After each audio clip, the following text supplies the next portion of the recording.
ஒரு பெண் தையல் மிஷினை போட்டு வீட்டுல தைக்கிறாங்க அப்படின்னா இது சர்ச்சையானா கூட பரவாயில்ல. எல்லாருமே என்ன நினைச்சுக்கிறாங்கன்னா, நம்ம தையல் கலைக்கு எதிராக பேசுறோம், இந்த தையல் கலை தவறானது. மெயினான விஷயம், இந்த செவ்வாய்க்கேது காரகத்துவம் செயல்படுது, தையல் மிஷின் வீட்டுல வருதுனாலே அந்த பெண்ணுடைய மனநிலை மிகப்பெரிய தாழ்வு மனப்பான்மையில் தான் இருக்கும். அப்ப சந்திரன் கெட்டு போச்சுனாலே அவளுடைய அந்தப்புற வாழ்க்கை முடிஞ்சு போச்சுன்னு அர்த்தம். வீட்டுல தச்சா மட்டும், வீட்டுல தையல் மிஷின் இருந்தால் மட்டும் தான் இந்த இடத்துல சொல்றேன். இந்த இடத்துல ஆண்கள் நிறைய பேர் இத அதையும் சொல்றேன். அப்போ இந்த தையல் கலையை தொட்டவருடைய வாழ்க்கையில முதல் விஷயம், கண்டிப்பா வீட்டில் தையல் மிஷின் வச்சு தச்சிட்டு இருக்க பெண்களுக்கு கணவருடைய தொடர்பு அப்படின்றது, கணவருடைய அன்பு அப்படின்றது கிடைப்பது கடினம். ஃபர்ஸ்ட் விஷயம். ரெண்டாவது, தலை சுருட்டை முடின்னு நம்ம சொல்றோம் தெரியுமா, இது தொடர்பு அந்த பெண்களுக்கு நிறைய இருக்கும்.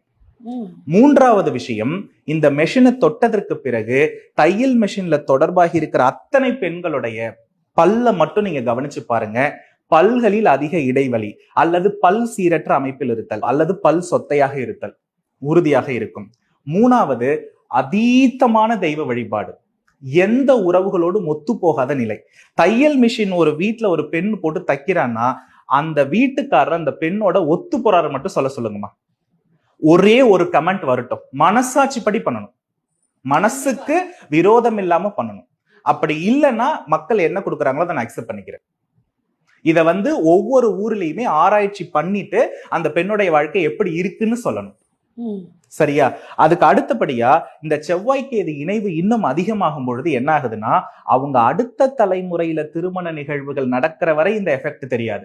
நிறைய பேர் சொல்றாங்க, இந்த தையல் மிஷின் தொழிலை தச்சுதான் என் பிள்ளைகளை படிக்க வச்சேன், வளர்ந்த. நான் அதை தப்பே சொல்லலையே, அது உங்களுடைய வைராகியம், உங்களுடைய தொழில். நான் தொழில இங்க தப்பு சொல்லல. இங்க நான் இண்டிகேட் பண்றது, வீட்டுல பண்ணாதீங்க, வீட்டுடைய வரவேற்பறையில வைக்காதீங்க.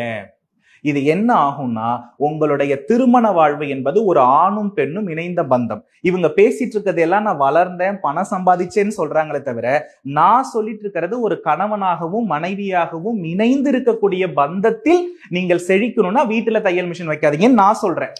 ஏன்னா வீடு என்பது அதுதானே. என்ன காசு என்ன பணம் இருந்தாலும் ஒரு துணை நமக்கு சரியாக இல்லைன்ற விரக்திய நம்மளால பூர்த்தி பண்ண முடியுமா? அது வேணும்னா வீட்டுல வைக்காதீங்கன்னு நான் சொல்ற கூட்டுற, தையல் மிஷின் இருந்தாலே பிரச்சனை தான், வாழ்க்கையே பிரச்சனை தான் அப்படியான்னு கேக்குறாங்க. அப்போ தையல் மிஷினை பத்தி எத்தனை பேர் பதிவு போட்டாங்களோ, எத்தனை பேர் இல்லவே இல்லை இது ஒரு தொழில். நான் ஆக்சுவலி இந்த தொழில் தப்புன்னே சொல்லல. இந்த தொழிலை நீங்க வீட்டுல நடத்துனீங்கன்னா உங்க குடும்பத்துல பிளவு இருக்கும்னு நான் சொன்னேன்.